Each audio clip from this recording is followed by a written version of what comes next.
buenos días. Espero que estén muy bien y que esta semana haya sido una semana de victoria, una semana donde lo que aprendimos la semana pasada nos esté preparando para cosas que van a venir en el futuro. ¿Y qué dijimos que era inminente en nuestra vida? ¿Te recuerdas? ¿Qué era inminente en nuestra vida? La prueba, ¿verdad? Es algo que no podemos decir que esto no era parte del plan de Dios. Ya lo vimos que sí es parte del plan de Dios. Y es ahí donde nosotros necesitamos, en cierto sentido, ¿verdad? Ponernos en ese proceso de maduración, de desarrollo. Y yo quizás quisiera decirte el día de hoy que veo que me cerraron aquí varias cosas, pero bueno, no importa. Aquí estoy el día de hoy hablando de un tema que nos va a retar a cada uno de nosotros. Y por cierto, te dejo ahí el QR para que tú puedas descargarlo. No sé no sé qué está pasando, se está saltando aquí. Si me ayudan, por favor, muchachos. ¿Verdad? Ok, muy bien, ya está ahí el QR. Te dejo ahí el QR para que tú puedas darle seguimiento a lo que vamos a estar aprendiendo juntos el día de hoy. ¿Y qué vamos a estar aprendiendo juntos el día de hoy?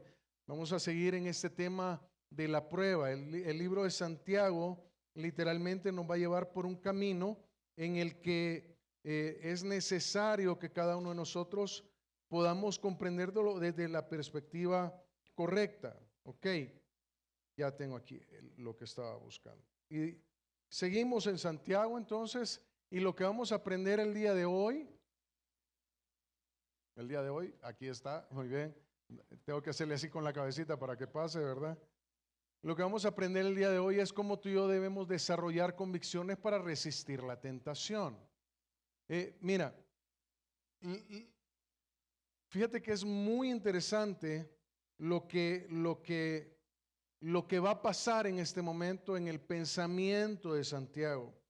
Y lo que Santiago nos va a decir es que lo que Dios puede usar para madurarnos, dependiendo de la respuesta de nuestro corazón, puede convertirse exactamente en algo que también te puede destruir. ¿Me sigues?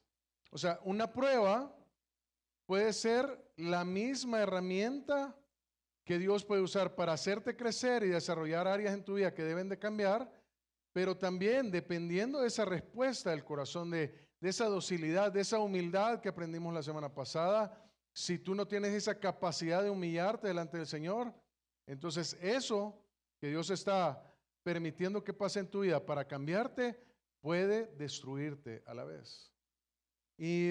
Y por eso yo quisiera decirte el día de hoy, no sé qué está pasando con el control, pero me ayudan aquí. Está completamente desconectado y esto no me lo puede borrar. Gracias. Prueba o tentación, prueba o tentación. ¿De qué estamos hablando? Fíjate que Santiago, cuando vas al primer versículo, en el versículo 2, dice: hermanos míos, tened por sumo gozo cuando os halléis en diversas pruebas. Fíjate que la palabra prueba ahí es peirasmos. Pero cuando ya vamos aquí al versículo 12, que es el que vamos a comenzar a estudiar, dice: bienaventurado el varón que soporta la tentación. En el español se están usando dos palabras completamente diferentes para hablar de lo mismo, pero es exactamente la misma palabra. ¿Y qué define? Es una sola palabra, pero está aplicándose, dependiendo del contexto, en dos destinos completamente distintos. Entonces, ¿qué es lo que define si es una prueba o una tentación? Lo que define esto es tu corazón y las convicciones que gobiernan tu corazón. ¿Me sigues? Entonces vamos a hablar de matrimonio. Hablemos de matrimonio. Amén, dicen los hermanos, ¿verdad? Sí. Déjale, esta es la hora. Muy bien, mira. Primeramente, la realidad en México. Hablemos de México, ¿verdad? Aquí logré encontrar un poco de información que tiene que ver con México. Y en primer lugar, en el 2024, por cada 100 matrimonios en México que ocurrieron, 33%, gracias, de los divorcios, ocurrieron 36% de divorcios, o sea, 33% de divorcios, o sea, de 100, 33 se divorciaron. Y esto es un aumento del 30% en los últimos 10 años. O sea que el rango de divorcios que se está dando es increíble. Y mira, esto es tremendo. ¿Por qué? Porque hoy los divorcios suceden más rápido. El 19.4 de los divorcios en México ocurren en los primeros 5 años. Y son los años en que típicamente llegan los hijos. Ah, pues no tengamos hijos, ¿verdad? O sea, no. No vuelvan a ver a sus hijos, por favor. Así como. Pero fíjate. Es interesante lo que está diciendo la encuesta. O sea, el matrimonio en sí no es una prueba, es una situación que Dios permite que suceda en tu vida para que tú puedas también, ¿verdad? Por la gracia y misericordia del Señor, puedas crecer por medio de la herramienta que Dios puso a tu lado, que se llama cónyuge, ¿verdad? Y entonces en ese proceso de crecimiento tú te puedas desarrollar. Y las hermanas dicen amén, y los hermanos dicen amén, con miedo, ¿verdad? Pero fíjate, hablemos de los hijos en el medio. En 4 de cada 10 divorcios judiciales en México había hijos menores de edad y en el 44.5% de esos casos los hijos quedaron bajo custodia de uno solo de los padres. O sea, aquí te comienzo a mostrar cómo se comienza a dar el impacto ya en la realidad y cómo esto comienza a afectar. Y ahí tú puedes buscar la información en la parte de abajo de los sitios web de donde sale toda esta información. ¿Y qué es lo que sucede después? Que se comienza a generar un ciclo que se hereda. Los hijos de padres infieles tienen el doble de probabilidades de ser infieles en su propio matrimonio.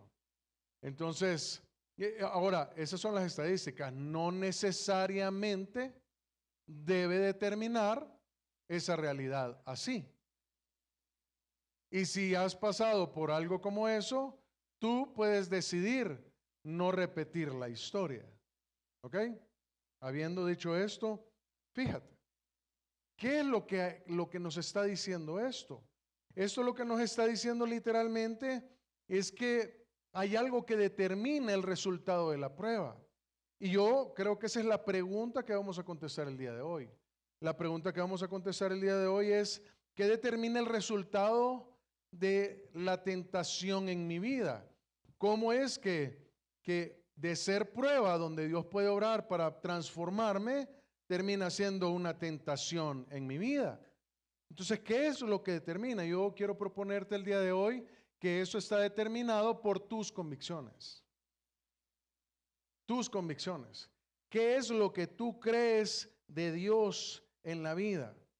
Y la verdad es que cuando tú tienes convicciones correctas, ¿verdad? Nosotros en la vida podemos desarrollar ese proceso que Dios quiere desarrollar en nosotros. Fíjate que aquí Santiago no arranca explicando cómo resistir.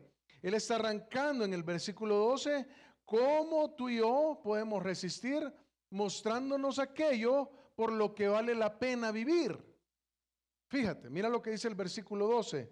Dice así: bienaventurado el varón que soporta la tentación, porque cuando haya resistido la prueba, recibirá la corona de vida que Dios ha prometido a los que les ama.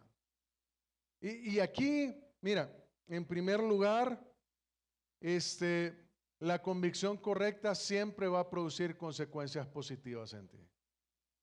La convicción correcta produce consecuencias positivas en ti. Y aquí lo que Él nos va a mostrar es qué es lo que vale la pena resistir. ¿Y por qué vale la pena resistir? Mira, en primer lugar, fíjate, versículo 12a dice, bienaventurado el varón, bienaventurado el varón. ¿Qué es lo que está diciendo Santiago? Santiago está hablando hacia el futuro. Él está animándonos a ti y a mí que quite los ojos de la circunstancia que tú estás viviendo el día de hoy y puedas poner los ojos hacia el futuro. y en ese proceso tú puedas tener esa capacidad de soportar. Fíjate que la palabra bienaventurado ya la estudiamos en el pasado y tú sabes lo que significa, ¿verdad? Macario, Macario, un buen nombre para aquellos que están esperando bebé, ¿verdad? Yo ya conozco un Macario por ahí, ¿verdad? Así que no me digan que no. Pero mira, ¿qué es ser bienaventurado? Hay algunas definiciones que dicen que es ser 3 veces feliz, pero yo te presento esto. Primero, no es una emoción. No es una emoción, sino es un estado objetivo de dicha completa que el mundo no puede dar ni ajustar. ¿Sabes qué es lo que estoy diciendo? Es que esta persona, cuando tiene las perspectivas correctas y las convicciones correctas para vivir, él va a entender el propósito de Dios y por lo tanto el gozo no va a ser afectado. Si tú te das cuenta, ¿verdad? Esto es algo que él está mencionando desde el principio. Ahora, fíjate lo que dice. 3 veces feliz, ¿quién? El que soporta la tentación. Fíjate que aquí la palabra es hipomenei, no es resignación pasiva. No es decir, ay, el enemigo me está atacando y yo por lo mismo yo tengo que soportar esta situación que estoy enfrentando. No, no es eso. Es permanecer activamente bajo presión. Es como que de repente se te viniera un mueble encima, ¿verdad? Tú vas pasando por un pasillo, de repente se te viene un gran mueble encima, y tú lo detienes. Y activamente estás haciendo todo lo posible para que no te caiga encima y para ponerlo en su lugar. ¿Te ha pasado eso? ¿Verdad? Sí, a mí en lo particular me ha pasado en varias ocasiones.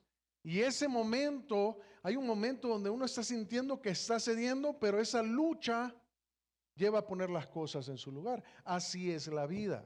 Es como aquel atleta que sigue corriendo aunque los músculos le están quemando, ¿verdad? Eso es como cuando Pablito va al gimnasio, ¿verdad? Y está haciendo ejercicio, ya van la 9, ahorita no, dice, ¿verdad? Pero cuando ya en la 10, en la 9, y ya las últimas 3 para llegar a 12, cómo arde, ¿verdad? Y cómo tiembla, pero eso es mantener la resistencia en la presión. En otras palabras, el que soporte es alguien que por mantenerse fiel en la prueba desarrolla una actitud gozosa por haber soportado. Esa es esa capacidad de decir, yo me voy a mantener fiel y yo sé que Dios va a obrar a mi favor independientemente de lo que está pasando ahorita. Ahora, es interesante. Desde el versículo 2, Santiago nos está diciendo, tened por sumo gozo. Aquí ya la persona no había pasado por las pruebas. Aquí ya pasó la prueba. Ya es bienaventurado porque ya pasó por la prueba. Y ahora porque ya pasó por la prueba, esta persona literalmente mantiene su gozo. Entonces, ¿qué es lo que te estoy diciendo? En esta primera frase, él está diciendo, hey, bienaventurado tú que has tenido esa capacidad de soportar la presión que pueda venir a tu vida. Y hay que mantenerla. Porque el versículo 2, te recuerdo lo que dice. Tened por sumo gozo cuando os halléis en diversas pruebas. La prueba no es una, aprendimos la semana pasada. Serán muchas y muchas por el resto de tu vida.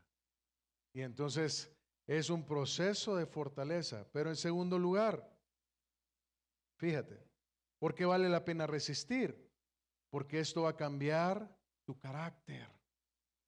Primero cambia tu actitud, esa actitud de gozo, de saber que Dios está confiado, de que tú estás confiado que Dios está contigo, pero también ese cambio de carácter se va a efectuar. ¿Por qué? Mira lo que dice el pasaje, dice, porque cuando haya resistido la prueba, y yo te propongo lo siguiente, no es una propuesta, es la realidad. La frase resistido la prueba en el versículo 12 es dokimos genomenos. La Reina Valera lo traduce resistido la prueba, pero el griego dice literalmente habiendo llegado a ser aprobado. O sea, el que resiste la prueba ya la pasó y hoy por lo mismo entonces ha sido aprobado, ha sido revisado, ha pasado el examen y dicen, muy bien, te sacaste 10 en la prueba, aprobado. Entonces el concepto es diferente, no sé si lo ves, porque el concepto cuando tú lo ves es cuando haya resistido, o sea, todavía no has pasado, pero aquí no. Realmente el pasaje nos está mostrando a una persona que ya pasó la prueba. Entonces el cambio de carácter se ha dado. El énfasis no está en el acto de resistir, sino en el resultado. La persona que salió genuinamente acreditada y sin defecto. Es como cuando agarran el oro, lo meten al fuego y después de ser probado y quitado todas las escorias, ¿cómo sale? Sale purificado, sale aprobado, con una mejor calidad, con una mejor resistencia. Entonces, ¿de qué estamos hablando aquí? Esta palabra de aprobado es exactamente la misma que sale en 2 de Timoteo 2:15, que dice, procura con diligencia presentarte a Dios aprobado, dokimon, ¿verdad? O sea, esta misma palabra en griego, como obrero que no tiene de qué avergonzarse, que usa bien la palabra de verdad. Está hablando de una persona que ha sido diligente en estudiar, que ha sido diligente en saber cómo cortar la palabra y que por lo tanto en ese sentido él ha sido aprobado, certificado, acreditado como un buen maestro. Es exactamente el mismo concepto. Entonces aquí, ¿qué es lo que te estoy diciendo? Lo que te estoy diciendo es que en este proceso, cuando viene la tentación, cuando viene una oferta a tu vida y tú pasas, Dios dice, prueba superada, prueba superada. Y luego, ¿por qué vale la pena resistir? Porque también cambia tu enfoque. Fíjate, fíjate. ¿Por qué digo esto? Porque dice, porque entonces cuando haya resistido la prueba, ¿qué va a pasar? Dice, recibirá la corona de vida que Dios ha prometido a los que le aman. Esto es simple y sencillamente fantástico. La corona de vida, Estefanos Tesoes, no es la corona de un rey, es una diadema, es la corona de un atleta que ha vencido. Es una corona que no se hereda, sino que es una corona que se gana. Está hablando de aquellas actividades que se hacían en aquel entonces para competir y la persona estaba luchando por conseguir esa diadema. Entonces, ¿de qué está hablando el pasaje? El pasaje nos está llevando, Santiago nos está llevando por ese camino a que tengamos la convicción correcta, ¿verdad? Y para que cambiemos ese enfoque. Mira, no miras lo que estás perdiendo al resistir, sino miras lo que estás ganando, y lo que ganas siempre va a ser mayor que lo que la tentación te está ofertando. ¿Y sabes por qué te estoy diciendo esto? Porque creo que Santiago entiende cómo funcionamos. Y yo creo que en la mente de Santiago podría haber estado pensando en David. David, que tenía todo un linaje, todo el montón de promesas que el Mesías iba a venir por medio de él, y él en ese sentido de repente quita los ojos del galardón y pone los ojos en una mujer. Y cuando pone los ojos en esta mujer, cae. Entonces, nosotros no podemos darnos el lujo de perder el enfoque. Mira, resistir la tentación no es solo disciplina moral, es una declaración de amor. ¿Por qué te digo esto? Porque dice que es la corona que Dios le ha prometido a quienes, a los que le aman. Ay, aquí es donde la cosa se pone interesante. Santiago dice que esta corona es prometida a los que le aman, no a los más fuertes, a los que aman a Dios más de lo que desean la tentación. Ahora hablemos de tu tentación favorita. ¿Cuál es tu tentación favorita? ¿Qué es aquello que el enemigo siempre utiliza para ganarte la carrera? y que tú dices, otra vez, volví a caer otra vez. ¿Qué es aquello que la tentación se convierte, verdad, en algo que te humilla de nuevo? ¿Qué podría ser para un hombre quizás ver mujeres, verdad? ¿Qué podría ser quizás para un joven ir a un antro, verdad? O emborracharse, ¿verdad? ¿Qué podría ser para una chica, ¿verdad? Ceder ante la tentación y tener relaciones con otro joven porque, ay, qué bonito es. En todos estos procesos, la oferta que es una oferta que te está quitando los ojos del galardón verdadero. Y cuando tú pones el esfuerzo de decir, no, yo ya no voy a ver mujeres, ya no voy a ir al antro, ya no me voy a emborrachar, ya no voy a perder el control de mis emociones y me voy a entregar, ya no, y resiste la tentación. ¿Sabes lo que le estás diciendo a Dios ahí? Mírame, por favor, mírame. Señor, te amo. Y te amo más de lo que la tentación significa para mí. ¿Sabes lo que estás diciendo en el fondo? Señor, tú vales la pena. Pero mira qué bonito que esto no termina ahí. ¿Sabes para qué sirve esa corona? Esa corona sirve para lo siguiente. Dice Apocalipsis 4:10-11, dice: los 24 ancianos se postraban delante del que está sentado en el trono y adoran al que vive por los siglos de los siglos. ¿Y qué hacen?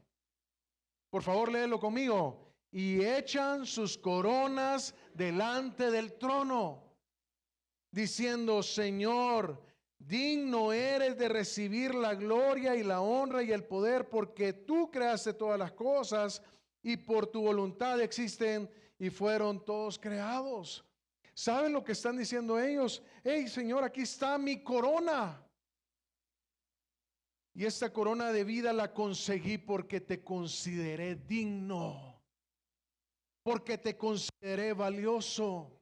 Entonces resistir la tentación no solo es una victoria personal, es acumular algo que un día tú vas a poder traer a los pies de Jesús.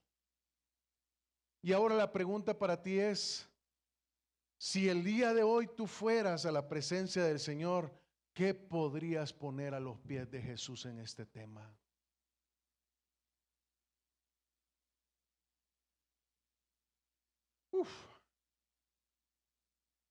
Entonces, ¿esta prueba está cambiando mi actitud o me está volviendo más amargo? Esta prueba me está permitiendo a mí ver la perspectiva eterna y decir, Dios es bueno y estoy usando esto para transformarme, o estás comenzando a tomar decisiones equivocadas y después cuando te equivocas le terminas echando la culpa a medio mundo más, menos que a ti. ¿Qué va a quedar de mí cuando pase esta tentación? ¿Una fe y un carácter más firme o un corazón completamente culpable? ¿Qué es lo que va a quedar? Y finalmente en la tentación, ¿qué estás gritando? ¿Amo más a Dios o amo más a esto que me ofrece la tentación? Es una convicción. La convicción positiva te va a sacar adelante. Señor, yo quiero resistir porque un día sé que voy a estar delante de ti dándote cuentas y quiero tener algo que entregarte. Señor, un día voy a estar delante de ti porque un día voy a dar cuenta de cada una de las malas decisiones y ya no quiero más seguir en estas malas decisiones. No vale la pena seguirme revolcando en el pecado. Señor, ayúdame a resistir. Te necesito. Quiero amarte más. Quiero profundizar mi relación contigo. Te necesito. De esto se trata esto. Pero ¿sabes qué es lo que sucede? Porque caemos entonces. ¿Qué determina el resultado de la tentación en mi vida? Es que la convicción incorrecta produce entonces consecuencias negativas en ti. Cuando las convicciones no son las correctas, el problema es que la vida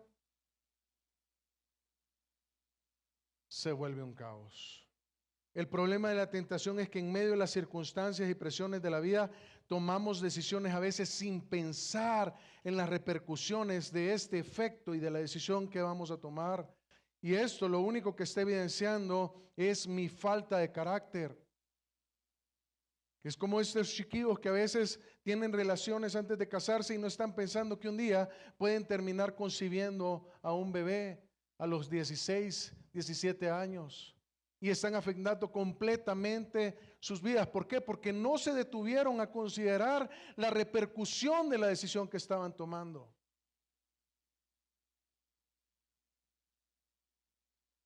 Cuidado con esto. Porque entonces sabes lo que va a pasar, que esta convicción incorrecta lo único que va a desarrollar en ti, va a sacar a la luz en ti, son cosas que debemos de comprender de cuáles son estas implicaciones. Entonces, mira, ¿cuál es la pregunta? La pregunta es, ¿qué deja el descubierto la tentación en mi vida? ¿Qué es lo que saca a la luz? Mira, en primer lugar, mi error, versículo 13 dice así: cuando alguno es tentado, no diga que es tentado de parte de Dios, porque Dios no puede ser tentado por el mal, ¿ni qué? Ni Él tienta a nadie. ¿Sabes? Esta frase, tentado de parte de Dios, viene del griego pereseis. El verbo no puede tener a Dios como sujeto en ninguna dirección, ni activo ni pasivo. O sea, no es, Dios no puede ser llamado que Él es parte de la tentación. O sea, esto es simple y sencillamente imposible. Entonces, el problema de una convicción incorrecta es que, ¿sabes lo que va a hacer? Va a desplazar tu responsabilidad personal. Y entonces ¿sabes cuál es el problema? Es que entonces le vas a terminar echando la culpa a alguien. Yo te propongo que son dos personas. La más terrible, Dios. Echarle la culpa a Dios de tus problemas y de malas decisiones es la peor decisión que puedes tomar. Culpar a Dios no es solo incorrecto, es peligroso y te deja sin responsabilidad y sin solución, y por lo tanto entonces no vas a poder madurar. ¿Sabes? Esto es parte de la naturaleza humana. Desde el principio, en Génesis 3:12, tú recuerdas lo que pasó, ¿verdad? Adán dice: la mujer que me diste por compañera me dio del árbol y entonces yo comí. Pero la culpa es tuya, Señor, porque yo estaba bien cuando estaba solo. Yo no tenía aquí nadie que me estuviera tentando, y esta mujer que tú me diste, es tu culpa, Señor, porque tú me la diste. Pero ¿sabes? Qué mala onda el Adán. Pero no vayamos tan lejos. Aquí hay algunas frases que a veces salen de nuestra boca. Así soy yo, Dios me hizo así. ¿De quién es la culpa? De Dios. Yo soy enojado y así me hizo el Señor, pues así que así me tenés que creer, ¿verdad? Ah, Dios tiene la culpa de tu mal carácter. Ok. O en segundo lugar, Dios me puso en este matrimonio tan complicado y difícil. ¿Por qué eres tan injusto, Señor? Yo tengo la culpa de tu mal gusto.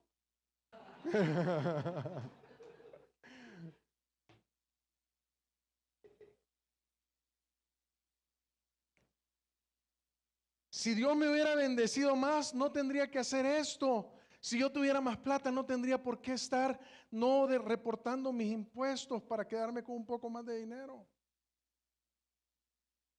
Pero Dios me tiene así en pobreza y entonces por eso no declaro mis impuestos. Dios sabe que esa persona que me sacó fue la que tiene la culpa porque me sacó de quicio. Dios sabe que yo no tengo la culpa, es la otra persona. Yo le rogué al Señor que me sacara de esta tentación y yo no oí la voz del Señor y caí. ¿Sabes? Tú tienes la tuya, tu propia frase.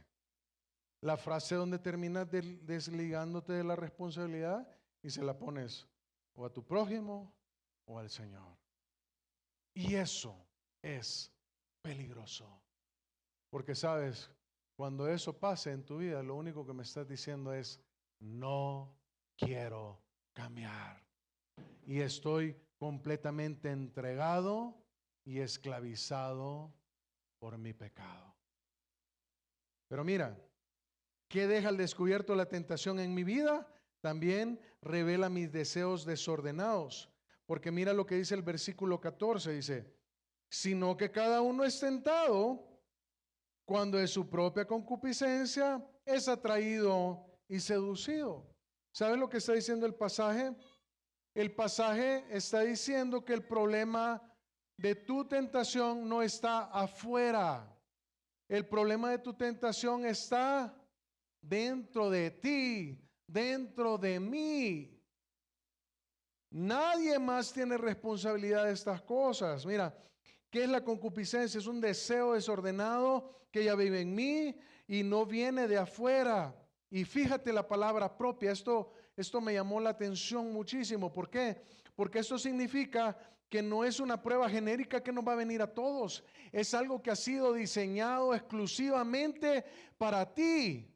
Porque el enemigo sabe cuáles son tus debilidades, sabe cuáles son tus fallas de carácter y sabe específicamente dónde va a tocar el gatillo que te va a activar para que tú puedas ceder a la tentación. Y entonces ahí es donde nosotros debemos de tener muchísimo cuidado, porque la única realidad es que cuando nosotros pecamos es por este deseo desordenado que nos controla. Este deseo desordenado de 12 meses sin intereses. Ahí lo pago después. Y tienes como 20, 12 sin intereses, ¿verdad? Y el banco eso está esperando, apostándole a que tú no pagues un día. ¿Sabes? Pero mira lo que pasa. Dice que es atraído y seducido. Atraído lleva consigo la idea de poner una carnada en la trampa. Y seducido en el griego original significa poner carnada en un anzuelo. O sea, imagínate a un cazador o a un pescador que tienen que usar, ¿verdad?, una carnada para atraer y atrapar a su presa, escondiendo el anzuelo. ¿Cómo caen todos los pececitos? Porque en el gancho curvo, ahí va el gusanito y el pececito.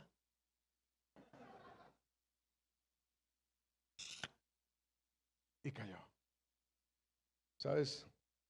No estamos distantes de ser igual. Somos idénticos. Hay algo que nos acaricia y nos está llamando la atención. Y lo miramos en Amazon, ¿verdad? Ahí en Amazon estás viendo y lo ves otra vez y dices, no puedo. Y entonces al tercer día regresas otra vez y lo dices y lo ves y ves todas las características. Y de luego te vas a YouTube y entonces empiezas a ver todas las características que tiene en YouTube y dices, no puedo. Si lo compro me va a matar mi esposa, ¿verdad? Y entonces sigues esperando y toda la cuestión y de repente, ¡zas! Y cuando llega el gran paquetón así de Amazon, ¿verdad? Te dice tu esposa, ¿y qué es esto? Estaba de oferta, fíjate.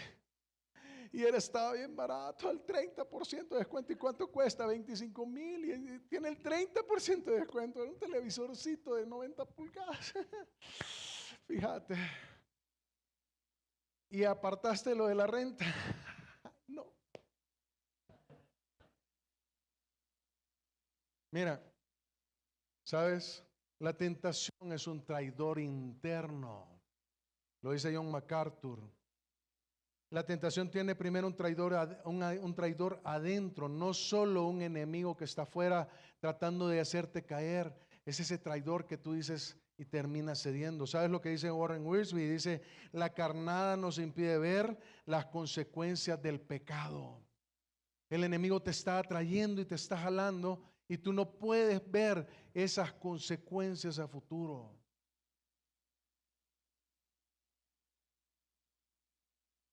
¿Sabes? Es como algo cuando empieza a tomar, ¿verdad? Yo te lo digo, yo fui hijo de un padre alcohólico. Y entonces como yo miraba a mi papá tomar, entonces yo empecé a tomar. Pero uno no empieza a ver las consecuencias de cómo uno se va haciendo dependiente poco a poco. Y entonces uno va construyendo una resistencia tal, que después dice, no, como, o sea, yo me puedo echar una cubeta y a mí no me pega nada. Y entonces llegas a creerte que entonces, como no te pega, no te controla. Pero no puedes pasar sin la cubeta el fin de semana. Ese es un problema. Estás controlado por la necesidad. Entonces, ¿cuál es el problema? Es que no te vas dando cuenta que poco a poco te está jalando y te está trayendo. ¿Por qué? Para destruirte. ¿Sabes? ¿Qué deja descubierto la tentación en mi vida? Revela la tentación, ¿verdad? Perdón, revela mi relación con el pecado. Y esto es lo que dice el versículo 15. Mira lo que dice el versículo 15. Entonces la concupiscencia, después que ha concebido, da a luz el pecado, y el pecado siendo consumado da a luz la muerte. Este proceso es interesantísimo. Mira, fíjate, ¿cómo es la tentación? Ya lo acabamos de ver en todo este proceso y lo quería mostrar hasta este momento, pero la tentación primero va a apelar a tus deseos, tu concupiscencia. Pero luego va a apelar a tu intelecto diciéndote, deberías de considerar tomar de ese fruto porque aquí en este proceso tú te vas a parecer a Dios. ¿Qué te parece? Y luego de esto va a apelar a tu voluntad. O sea, una vez que tú aceptas la oferta intelectual, sabes, lo único que te hace falta es dar pasos para consumar el pecado. Y sabes, la desobediencia produce, ¿verdad? La desobediencia es producto de la tentación. No aparece como un accidente aislado. Santiago la presenta como un proceso gestacional de nuestra voluntad. Y fíjate la palabra que está usando Santiago, concebido. ¿Qué es eso? Doctora, por favor, ¿qué es concebido? ¿Cómo? De un embarazo. Está dentro de nosotros. Es una palabra que está hablando de una concepción, de un embarazo. ¿Y qué pasa en un embarazo, doctor Luis? ¿Cuál es la relación de la mamá con el bebé?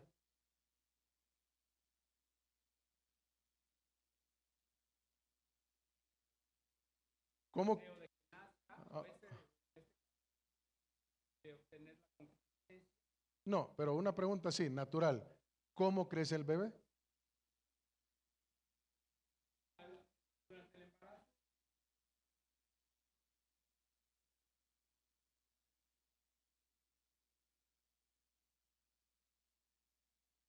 Se rompe ese vínculo.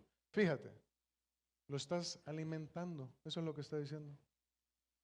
Concibes el pecado y lo comienzas a alimentar. Qué tremendo. Es una relación simbiótica. Una relación en la cual tú comienzas a decir, ay, qué lindo mi niño, ¿verdad? Y le metes. ¿Sabes cómo es? Es aquellas personas que tienen problemas con apostar y le meten, y le meten. Y de repente le han metido 10 veces y ganan una y ganan el 10% de todo lo que le han metido y dicen, ¡ah! Ay, tengo que continuar metiéndole y metiéndole y alimentándolo y no te estás dando cuenta que lo que está sucediendo es que tu voluntad se está doblegando ante el pecado. ¿Cómo funciona esto? Primero, el deseo concibe. La persona acepta la oferta y la alimenta y la justifica y le da espacio en el corazón. Mira, me parece que tú tienes un problema de alcoholismo. No, ¿cómo crees? No, es yo tomo socialmente, ¿verdad? Y a mí no me controla. ¿Y cuántas llevas? 35. Ok. O sea, no. O sea, lo justificas y le da espacio en el corazón. Luego, ese deseo da a luz el pecado. Lo que comenzó internamente termina convirtiéndose en una acción concreta de desobediencia. El Señor ya te lo demostró, te lo mostró y dice, hey, esto no está bien, múltiples veces, y tú sigues diciendo, pues no voy a continuar en esto que ya lo disfruto, en esta relación de infidelidad que me satisface y no me importan las consecuencias de esta decisión. Finalmente el pecado produce muerte. ¿Sabes qué es eso? Es tánatos. O sea, es completa separación de Dios. ¿Sabes lo que está pasando aquí? ¿Verdad? Es que la tentación no te está dando la vida que tú pensaste que te iba a dar, sino que lo que se genera y lo que se gesta es separación, es corrupción, es carnalidad. Y esto es lo que saca a la luz el pecado. Pregúntate, ¿cuáles son tus convicciones a la hora de estar en este proceso de tentación? Y aquí mira, si hay promotores, hay personas que van a venir y decir, hey amigo, hoy, 2 cubetas por 1. Vamos. Ay.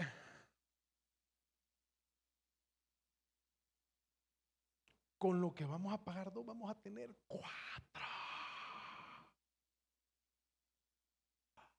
Y ya en el puesto, otra más, sí, 6. No puedes parar. ¿Sabes? Jesús lo sabía perfectamente bien. ¿De dónde sale todo el problema? Marcos 7, 21 al 23 dice, porque de dentro del corazón de los hombres son los malos pensamientos, los adulterios, las fornicaciones, los homicidios, los hurtos, las avaricias, las maldades, el engaño, la lascivia, la envidia, la maledicencia, la soberbia, la insensatez. Todas estas maldades de dentro salen y contaminan al hombre. Mira, la desobediencia no empieza en el acto visible, sino en el deseo que hemos consentido en nuestro corazón.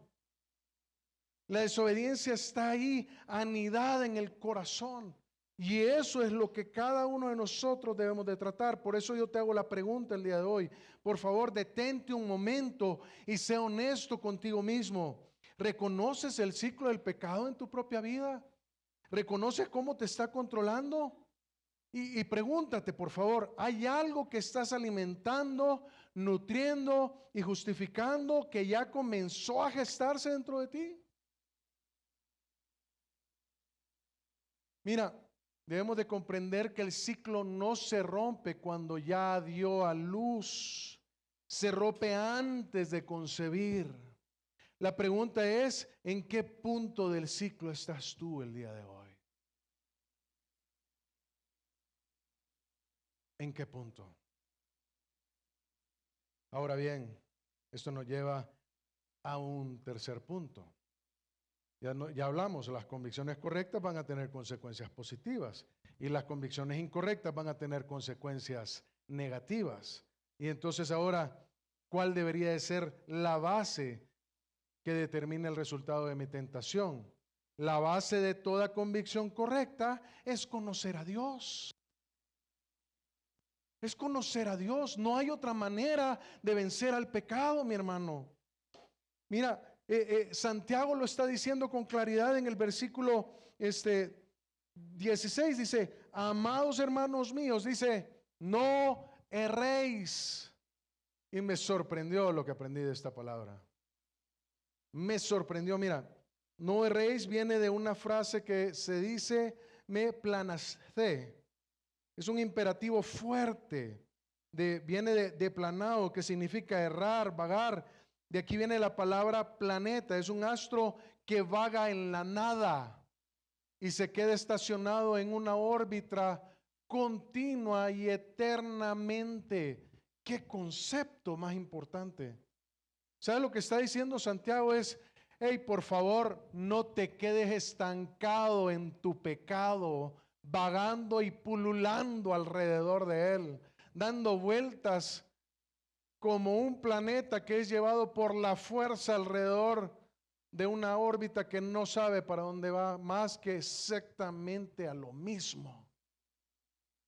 O sea, Santiago está diciendo, no erréis, no caigas en ese terrible error. Mira, el error no es puntual, es un desvío continuo, es algo repetitivo. Santiago no está dando una corrección gentil, es una advertencia urgente porque el error puede llevarnos a un desvío continuo que nos aleja cada vez más de Dios. Y el problema de fondo es uno: no entendemos correctamente cómo Dios actúa y cómo Él obra en nuestra vida. Ese es el mayor problema. Y esto pasa porque no le conocemos. Entonces, mira lo que va a hacer Santiago. Yo creo que él en el fondo, fíjate la frase como él dice, amados hermanos. Wow. Me lo puedo imaginar viéndonos con cara de amor y pensando en la tentación de cada uno de nosotros, diciendo, amado hermano,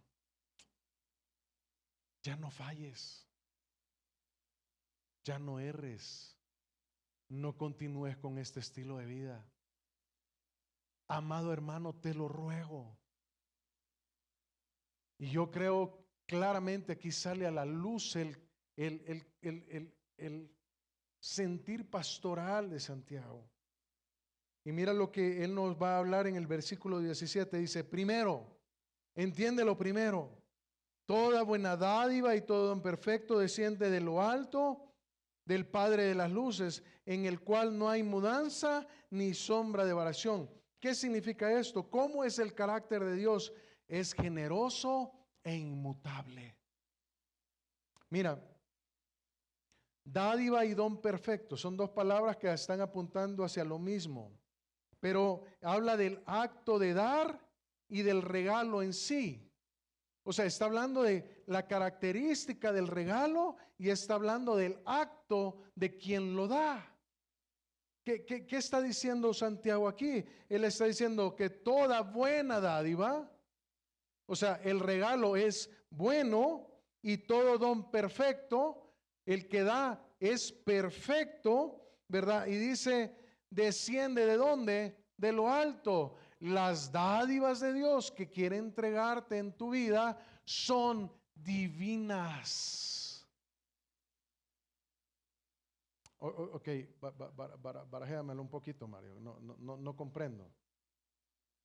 Sí, mira, tenemos una tendencia de pedirle a Dios cosas que son de este mundo.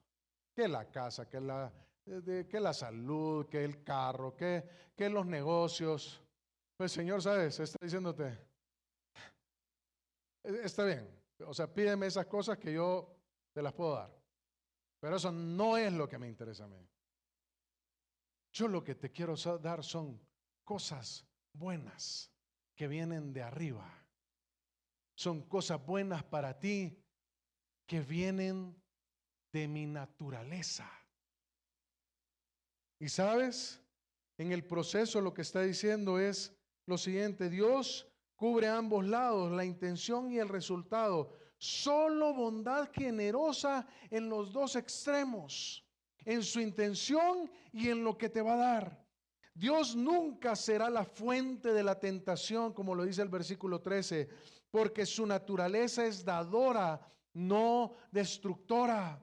Todo lo que viene de Él es bueno, es agradable y perfecto, como lo dice Romanos capítulo 12, versículo 2. que dice que para que comprobéis la buena voluntad de Dios, agradable y perfecta. ¿Sabes cómo puedes comprobar la buena voluntad de Dios que es agradable y que es perfecta? Es cuando vas a la palabra, dice, y transformas el entendimiento por medio de la palabra y no te quedas basado en los valores de este mundo. Cuando evitas estas cosas y te dejas transformar por la Biblia, vas a poder decir, vale la pena lo que Dios me quiere dar. Yo creo que muchas de las cosas donde Dios quiere darnos cuando enfrentamos la tentación es su sabiduría. Su sabiduría, qué buena es. Pero mira lo otro que dice, que no hay mudanza ni sombra de variación. O sea, Dios no haría jamás, en Dios no hay mudanza ni sombra de variación. Él no cambia de intención, no tiene contradicción moral y no actúa con doble rostro. Él es una sola persona. Por eso Santiago está afirmando que su bondad generosa no fluctúa en la prueba, ni en la santidad se mezcla con la maldad. Dios siempre es el mismo, bueno, santo, fiel y mira, dador de vida. Qué tremendo.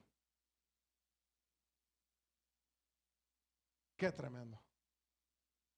Estamos tratando con un Dios que solo quiere lo bueno para nosotros. Pero ¿sabes cómo es el carácter de Dios también? Versículo 18 es soberano y dador de vida. Mira lo que dice el versículo 18. Dice, Él de su voluntad nos hizo nacer por la palabra de verdad para que seamos primicias de sus criaturas. Mira, la salvación no nace primero de nuestra iniciativa, sino de su voluntad bondadosa. Dios no actúa por presión ni por accidente. Él decide dar la vida, porque de tal manera amó Dios al mundo que dio a su Hijo unigénito para que todo aquel que en Él crea no se pierda, mas tenga el objeto que quiere dar, es vida eterna. Qué tremendo. Y sabes lo que dice después el versículo 18, dice, para que seamos primicias de sus criaturas. Ahí sí me saqué, así como, ¿de qué estás hablando, Santiago? Pero al investigar, él lo que está diciendo es que él nos está apartando para que seamos lo primero, lo más importante de la nueva creación. Y al llamarnos primicias, Santiago está indicando que ahora pertenecemos a Dios de manera especial. Somos apartados para Él como lo primero y lo mejor de una cosecha consagrada al Señor. ¿Sabes lo que está diciendo Santiago aquí? Hey, yo te escogí porque tengo cosas grandes, buenas que quiero darte, que no tiene con nada que ver con lo material, ¿verdad? Y luego usarte para mi gloria.